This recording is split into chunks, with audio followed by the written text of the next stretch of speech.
नमस्ते my YouTube family, कैसे हो? आई होप सब अच्छे होंगे। मैं महाभारत के बारे में बताने जा रही हूँ और पूरी कोशिश करूँगी कि आपको महाभारत के बारे में पूरी समझ में आए। ठीक है, ओके। हस्तिनापुर में भरत और सुनंदा की शादी होती है। उनका एक पुत्र होता है जिनका नाम होता है शांतनु। शांतनु और गंगा की शादी होती है। गंगा और शांतनु का बेटा होता है देवव्रत, और देवव्रत अपने पिता की शादी जो होती है सत्यवती से करवाता है, क्योंकि जो है शांतनु सत्यवती से प्यार करता है। लेकिन दासराज उसके सामने एक शर्त रखता है, कहता है मैं अपनी पुत्री की शादी में जब भी तुमसे करूँगा, जो मेरी बेटी का संतान जो है वो हस्तिनापुर पर राज करेगा। इस बात के लिए जो है शांतनु मना कर देता है और वो शादी करने के लिए इनकार कर देता है। जब ये बात देवव्रत को पता चलती है तो वो अपने पिता के लिए रिश्ता लेके जाता है दासराज के पास और कहता है कि मुझे जो है आपकी बेटी ये मतलब जो है सत्यवती की शादी जो है मेरे पिता श्री से करवा दो। हाँ, वो तो शर्त जो शांतनु के पास शर्त है वही सेम शर्त कहता है कि जो है मेरी बेटी का जो बेटा होगा वो हस्तिनापुर पे राज करेगा। तो कहता है ठीक है। फिर वो वहीं पे जो है आजीवन शादी ना करने का प्रतिज्ञा लेता है दासराज के सामने। और जब सत्यवती का पिता जो होता है सत्यवती की शादी जो है देवव्रत से मतलब देवव्रत के साथ भेज देता है और देवव्रत जो है सत्यवती की शादी जो है शांतनु से करवा देता है। शांतनु से करवा देता है और उनका जो होता है सब प्रजा कहती है जो होने वाली संतान है क्या वो हस्तिनापुर के राज्य योग होगी कि नहीं होगी। तो वहाँ पे भी जो है देवव्रत कसम खाता है, कहता है कि मैं जो है यहाँ पे कसम खाता हूँ आजीवन जो है मतलब मैं हस्तिनापुर का जब तक मैं सुरक्षा करूँगा, जब तक मुझे लगता नहीं है कि हस्तिनापुर सुरक्षित है। वो सत्यवती जो है वहाँ पे भी वो प्रजा के सामने कहता है कि हस्तिनापुर की मैं आजीवन जो है मतलब रक्षा करूँगा और मैं अपना प्राण जब तक नहीं त्यागूंगा जब तक मुझे लगेगा नहीं कि हस्तिनापुर सुरक्षित है। तो और सत्यवती और शांतनु के दो बेटे होते हैं, चित्रांगद और चित्रांगद की मृत्यु हो जाती है लड़ाई में, और जो होती है विचित्रवीर बचता है। विचित्रवीर की शादी जो होती है अंबिका और अंबालिका से होती है। अंबिका और अंबालिका से होती है और दोनों फिर कुछ टाइम बाद जो है विचित्रवीर भी उसकी तबीयत खराब हो जाती है और वो भी मर जाता है और दोनों जो है संतानहीन होने के कारण जो होती है अब हस्तिनापुर का जो राजा कौन बनेगा और कैसे हस्तिनापुर का फ्यूचर जो है भविष्य कैसे चलेगा। तो इसके लिए वो कहती है सत्यवती कहती है पितामह भीष्म से कहती है कि आप जो है अंबिका और अंबालिका से शादी करो।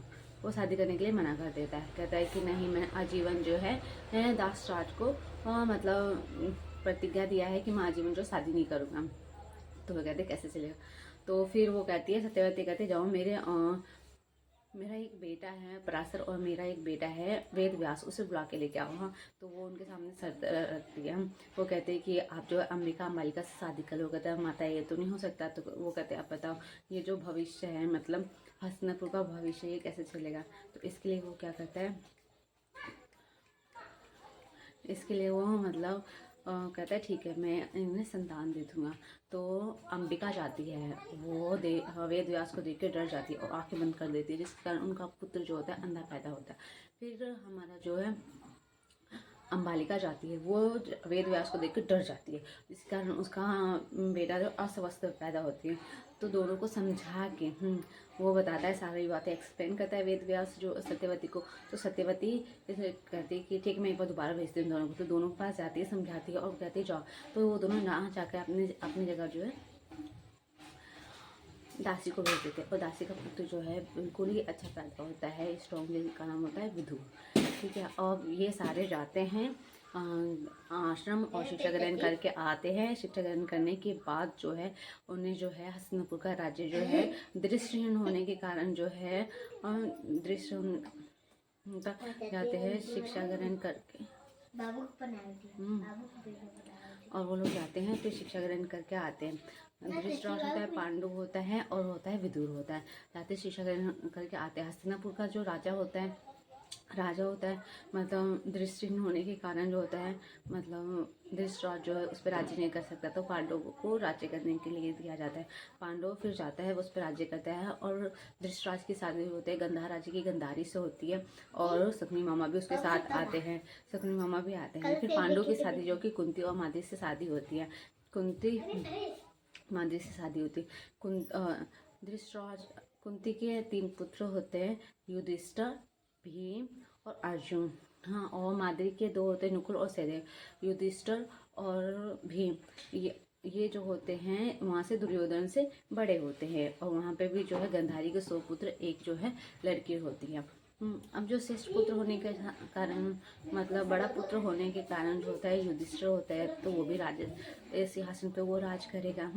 और चलो सारे जब पुत्र आते हैं और सभी जो है बड़े होते हैं, बड़े होने का आश्रम से शिक्षा ग्रहण करके आते हैं, युधिष्ठिर जी का राज्याभिषेक होने जाता है, वहीं पे जो है अभिषेक होने जाता है। तो वहीं पे दुर्योधन और धृतराष्ट्र, दुर्योधन कहता है कि नहीं लक्ष्य ग्रह भेज दो पापा, और मतलब प्रजा से मिल लेंगे, प्रजा से मिल लेंगे, और कैसे है क्या नहीं, इसलिए तो हमारे जो लक्ष्य ग्रह में एक त्यौहार वहाँ पे सेलिब्रेट किया जाता है, और वहाँ के जो भी राजा होते हैं वो वहाँ पे जाते हैं और वहाँ पे जाते हैं और उस महोत्सव में शामिल होते हैं। लेकिन मतलब राज सिंहासन पे कोई ना, राज सिंहासन खाली होने के कारण कोई भी नहीं जा पाता था, तो इसलिए वो कहते हैं कि चलो अब तो आप आ गए हो युधिष्ठिर, जाओ आप लक्ष्य ग्रह में और फेस्टिवल मना लो आप। तो वो जाते हैं और फेस्टिवल सेलिब्रेट करने के लिए जाते हैं लक्ष्य ग्रह में। हाँ, तो वहाँ पे जो है दुर्योधन और मामा शकुनी उन्हें मारने की तैयारी करते हैं जान से, 5 पांडव माता कुंती को, लेकिन वो बच के निकल जाते क्योंकि विदुर को पता चले, विदुर अपने गुप्तचर को भेज के उन्हें बचा देते हैं। और वो 2 साल के लिए उसी में वो मतलब, क्योंकि 2 साल के लिए उन्हें लक्ष्य ग्रह भेजा गया था, और जिसके कारण जो है वो वहीं पे घूमते हैं। और भीम और हिडिम्बा की शादी होती है, और जिनका पुत्र घटोत्कच होता है, और घटोत्कच का पुत्र बार्बिक होता है, जो कि बार्बिक बाद में चल के हमारा जो बनता है वो बनता है खाटू श्याम। और बार्बिक को होता है, और फिर 2 साल के बाद ये सब रिटर्न होते हैं। हाँ, और फिर जो है कुछ दिन बाद मतलब पंडित जी आते हैं और वो कहते हैं कि गंधार राज में मतलब द्रौपद नगर में, पंचौर नगर में जो है गंधार की बेटी गंधारी की शादी हो रही है, स्वयंवर किया जा रहा है, वहाँ पे सबको सेलिब्रेट करना चाहिए, मतलब पार्टिसिपेट करना चाहिए वहाँ पे। तो सब जाते हैं, सब आते हैं भी, मतलब यहाँ से 5 पांडव भी जाते हैं, हस्तिनापुर के भी लोग आते हैं, सब लोग आते हैं। तो फिर बारी बारी सब करते हैं, और युधिष्ठिर, दुर्योधन भी करता है, नहीं उठ पाता, कर्ण भी करता है, लेकिन वो फिर उस टाइम जो उसका मजाक उड़ा देती है गंधारी, कहती नहीं, मैं नीची जात के, जिसके ना जात का पता है ना कुछ पता है, मैं उससे स्वयंवर नहीं करूँगी, उससे मैं शादी नहीं करूँगी। जिस कारण ये बात जो है कर्ण को बहुत चुभती है, और वो उसका बदला लेना भी चाहता था द्रौपदी से।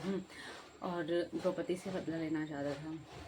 फिर वो बोलता भी है, ऐसे तो महारानी आप ऐसे बैठे रह जाओगी। हाँ, वो भी बोलता है। हाँ, तब उस वे में साधु के वेश में 5 पांडव गए थे। फिर अर्जुन जो होते हैं, और ऊपर मछली रहती है, नीचे प्रात में पानी रहता है, और पानी में देख के बच्चे को निशाना साधना होता है, और अर्जुन ये कर लेते हैं, हिट बैठ कर निशाना, और अर्जुन और द्रौपदी की शादी हो जाती है। अर्जुन द्रौपदी और भीम लेके जाते हैं, कहते हैं माताएं हम भिक्षा लेके आएंगे। तो माता बिना देखे कहती है, खाना बनाती है कुंती माता, बिना देखे कहती है कि 5 भाई आपस में बांट लो, और जिस कारण 5 पांडव की एक पत्नी कुंती कहलाती है। कुंती को भी पता था कि उनकी लाइफ में 5 पांडव की एक कुंती कहलाती है एक पत्नी कुंती कहलाती है। अब हमारा जो है कुंती कहलाती है, कुंती का जो, हाँ कुंती कहलाती है। अब कृष्ण भगवान भी कहते हैं कि कुंती तुम्हें नहीं पता कि तुम्हें ये 5 वर कैसे मिले हैं, तो कहते नहीं, तो वो शिव भगवान की भक्त थी पास लाइफ में, और वो शिव भगवान से 5 खूबियाँ एक इंसान में मांगना चाहती थी। वो कहते नहीं, शिव भगवान कहते नहीं, 5 खूबियाँ एक इंसान में नहीं मिल सकती, ये 5 जगह मिल सकती, कहते नहीं एक ही से, तो इसलिए 5 पतियों की एक पत्नी द्रौपदी कहलाती है। ठीक है, 2 साल कंप्लीट होने के बाद जो है मतलब 5 पांडव, कुंती और द्रौपदी जाते हैं हस्तिनापुर। अब हस्तिनापुर के पास ये सवाल खड़ा हो जाता है कि हस्तिनापुर पे राज कौन करेगा, युधिष्ठिर करेगा कि दुर्योधन करेगा, क्योंकि 2 साल के अंदर तो दुर्योधन राज करा था, अब उसके राजा तो आगे युधिष्ठिर से, तो कौन राज करेगा। तो इसलिए युधिष्ठिर जी को तो हस्तिनापुर को 2 भागों में डिवाइड किया गया है। पहला भाग हस्तिनापुर का जो है हमारे जो है दुर्योधन लिए, सेकंड पार्ट जो है हमारे खंडप्रस्थ जो है, मतलब जो कि ऊबड़ खाबड़ पहाड़ रास्ता और कुछ नहीं था, ऊबड़ खाबड़ और नई नगरी बसी हुई थी, वो जो है दुर्योधन को दे दिया गया। अब दुर्योधन को दे दिया गया, और दुर्योधन के साथ सब आते हैं, उसकी हेल्प करवाते हैं। ठीक है, द्रोणाचार्य आते हैं, पितामह भीष्म आते हैं, बलराम, कृष्ण, 5 पांडव, कुंती, द्रौपदी और सब आते हैं और उस ऊबड़ खाबड़ भूमि को बहुत अच्छी नगरी में, इंद्रप्रस्थ नगरी में बदल देते हैं। फिर जो है इंद्रप्रस्थ में जो कि राज्याभिषेक होने जाता है युधिष्ठिर जी का, और सब आते हैं। तो युधिष्ठिर दुर्योधन में आता है, वो चकाचौंध हो जाता है और वो वहीं पे मतलब रोशनी के कारण वो पानी में गिर जाता है। तो वहीं पे द्रौपदी हंस के कहती अंधी का बेटा अंधा। हाँ, और वहीं पे स्वयंवर हुआ जाता है युधिष्ठिर का, तो युधिष्ठिर का स्वयंवर किया जाता है। तो वहाँ पे जो है सब आते हैं, वो अपनी मौसी के बच्चे को भी बुला के लाते हैं। युधिष्ठिर अपनी मौसी का बच्चे को बुला के लाता है, उनका नाम होता है शिशुपाल, जो कि कृष्ण भगवान के छोटे बुआ के लड़के होते हैं। हाँ, और शिशुपाल आते हैं, वो सबको बड़ा बुरा कहते हैं, और वो पितामह भीष्म को भी कहते हैं, नपुंसक कहते हैं, पितामह भीष्म को भी बुरा कहते हैं, कृष्ण भगवान को भी बुरा कहते कि तू अपनी माँ को ही उस सौतेली माँ है तेरी, ऐसे कहकर बहुत ही उसका बुरा कहते हैं। वो सबको कहते हैं, और फिर वो पांचों पांडव की भी बेइज्जती करते हैं। कृष्ण भगवान कहते हैं बेटे रुक जाओ, नहीं तो मैं तुम्हें मार दूंगा। वो नहीं रुकता। तो 100 पाप होने के बाद मतलब कृष्ण भगवान जो है अपने चक्कर से जो है शिशुपाल की गर्दन काट देते हैं, वहीं पर उनकी उंगली से खून निकलता है और द्रौपदी उनको पट्टी करती है। और फिर कृष्ण भगवान कहते हैं कि मैं तो तुम्हारा आभारी हो गया। हाँ प्रिय, तो कहते जब भी मेरी आवश्यकता होती, ऋणी हो गया, जब भी मेरी आवश्यकता होगी तो मैं तुम्हें हमेशा हेल्प करूँगा। तो कहते ठीक है। तो यहाँ से होने के बाद और यहाँ पे स्वयंवर हो गया उसका, सॉरी राज्याभिषेक हो गया युधिष्ठिर जी का, और सब हस्तिनापुर के लोग भी अपने घर चले गए, सब लोग अपने अपने राज्य में चले गए। कुछ दिन के बाद जो है हस्तिनापुर के लोग मतलब दुर्योधन अपने अपमान का बदला लेना चाहता था, कर्ण भी अपमान का बदला द्रौपदी से लेना चाहता था, सब लोग लेना चाहते थे। और उसको मतलब इंद्रप्रस्थ को अब वो भी पाना चाहता था। 1 मिनट गाइस। और अपमान का बदला लेने के लिए जो है चौसर खेलने के लिए जो है इनवाइट करता है पासा खेलने के लिए। और तो युधिष्ठिर जी आते हैं और पासा खेलते हैं, और लेकिन दुर्योधन की तरफ से सुकनी मामा खेलते हैं, और जो बोलता है वही वो नंबर्स आते हैं, और जिसके कारण जो है युधिष्ठिर पहले अपनी सारी संपत्ति हारता है, फिर क्या बोलते हैं घोड़े हाथी सब हार जाता है, और फिर अपने भाइयों को भी हार जाता है, खुद को भी हार जाता है, धीरे धीरे वो द्रौपदी को भी हार जाता है। और कर्ण कहता है हार जाता है। फिर दुर्योधन कहता है जा उस दासी को बुला के लेके आ और मेरे चंगे पर बैठा। हाँ ये बात भीम कहता है कि ये तेरे चंगे में फोड़ दूंगा, तो वो कहता है दास तो दास से चुप रहे। फिर दुशासन जाता है, उसके केस पकड़ के द्रौपदी के लेके आते। द्रौपदी कहती मैं आप तुम्हारी भाभी माँ हूँ, इसकी हस्तिनापुर की मैं बहू रानी हूँ। वो कहते कैसी बहू रानी, दास की पत्नी दासी कहलाती हैं। वहाँ पर उसके साथ फिर वस्त्र हरण करता है, दुशासन उसके साथ वस्त्र हरण करता है। फिर वहाँ पर वो कृष्ण भगवान को बुलाते हैं, कृष्ण भगवान की हेल्प करते हैं, और वो सारे खींचते खींचते वो थक जाता है, और कृष्ण भगवान उनकी हेल्प करते हैं, और जिसके कारण जो है वो थक जाता है, वो बैठ जाता है। फिर आता है द्रौपदी को गुस्सा, और वो जाती है सभी हस्तिनापुर को श्राप देती है, और क्या बोलते हैं लेकिन उस टाइम फिर गंधारी आती है, कहते नहीं बेटी मत श्राप दो। हाँ, और फिर वो फिर समझाती है, और वो कहती है जो तुम्हें चाहिए वो बोलो। धृतराष्ट्र भी कहता है नहीं मत श्राप दो। हाँ, तो कहते ठीक है मेरे पति को दास मुक्त करो। हाँ, तो दास मुक्त कर देते हैं, जो मेरे पति ने जितनी भी चीज़ें हारे सब वो करो, सब लौटा दो, उन्हें वापस करा दो, सब वापस करवा देते हैं। लेकिन फिर भी है कुछ दिनों बाद भी दुर्योधन को कर्ण को इन बातों से भी उनको पेट नहीं भरा, अपमानित करना उन्हें, और वो चाहते थे और भी अपमान किया करा जाए। हाँ, तो वो उसके लिए वो कहते हैं उसको इंद्रप्रस्थ चाहिए, तो वो इसके लिए कहते हैं कि ठीक है 12 साल का वनवास 1 साल का ज्ञातवास रखते हैं। फिर इसे जो है युधिष्ठिर को वो खेलने के लिए इन्वाइट करता है, लेकिन युधिष्ठिर जी है वो मना नहीं करते। युधिष्ठिर जी कहते हैं ठीक है, तो इस मतलब फर्स्ट टर्म्स जो होते हैं इस टाइम युधिष्ठिर जी का होता है, और युधिष्ठिर जी खेलते हैं, और युधिष्ठिर जी भी इसमें भी हार जाते हैं। तो 12 साल का वनवास 1 साल का अज्ञातवास करते हैं। 12 साल का वनवास करने के बाद 1 साल का अज्ञातवास जो मत्स्य में करते हैं, मत्स्य में जो है सब नौकर बने रहते हैं, और जो मत्स्य देश की रानी की द्रौपदी उनके नौकरानी बनी रहती, दासी की नौकरानी बनी रहती हैं, और युधिष्ठिर जी जो है पासा खेलने के लिए एवं मत्स्य देश के राजा जो होते हैं उनके साथ रहते हैं। और सेकंड जो होते हैं हमारे भीम रसोईया बने रहते हैं, अर्जुन नृत्य सिखाते हैं उत्तरा को, और नकुल और सहदेव जो घोड़े हाथी की सेवा करते हैं। हाँ, नृत्य सिखाते हैं। एक टाइम मतलब कुछ दिन बाद जो है मतलब कीचक का वध हो जाता है। कीचक जो होता है उत्तरा देश की रानी की भाई होता है। कीचक का वध भीम इसलिए करता है क्योंकि जो है वो द्रौपदी के साथ मिसबिहेव करता है और इसलिए कीचक का वध कर देता है। हस्तिनापुर में सबको पता चलता है कि मतलब कीचक का वध हो गया। तो हमारा कर्ण और दुर्योधन ये लगाते हैं कि कीचक का ओनली 6 लोग वध कर सकते हैं। एक तो बलराम, द्रोणाचार्य हो गया, पितामह भीष्म हो गया और पितामह भीष्म हो गया, भीम हो गया और कर्ण हो गया और प्लस दुर्योधन हो गए। हाँ, तो बाकी तो बांध यहीं पे है। तो भीम ने किया, हाँ ये डाउट होगा, तो उसने कहा कि ठीक है, मत्स्य देश में आक्रमण करता है, यदि मत्स्य देश की जीत हुई तो समझेंगे पांचों पांडव वहीं पे है। तो इस बात को भी वो फिर मत्स्य देश पर आक्रमण करते हैं और अर्जुन आते हैं वहाँ से लड़ने के लिए। और जो मत्स्य देश की जीत होती है और वहाँ पे सब पहचान लेते हैं अर्जुन को। लेकिन उस टाइम जो है उनका पूरा 1 साल का ज्ञातवास पूरा हो चुका था। हम और फिर ये खुश हो गए हैं, मतलब उस खुश हो गए मतलब मत्स्य देश के राजा जो है उत्तरा की शादी अर्जुन से करना चाहते हैं। लेकिन अर्जुन कहते नहीं, मेरा एक पुत्र है अभिमन्यु, उससे मैं आपकी बेटी की शादी में कराना चाहता हूँ। वो कहते हैं ठीक है कर लो। तो अभिमन्यु होता है उत्तरा और अर्जुन का बेटा होता है। और अभिमन्यु जो होता है सुभद्रा और उत्तरा का बेटा होता है। सुभद्रा किसकी बहन होती है? बलराम और कृष्ण भगवान की बहन होती है। हाँ, क्योंकि वो कृष्ण भगवान से बहुत मतलब सुभद्रा जो होती है अर्जुन से बहुत प्यार करती है इसलिए। हाँ, तो वो अर्जुन से शादी करना चाहती है। तो इसलिए कृष्ण भगवान और बलराम जो है अर्जुन की शादी जो है सुभद्रा से करवा देते हैं। सुभद्रा की शादी मतलब अर्जुन से करवा देते हैं।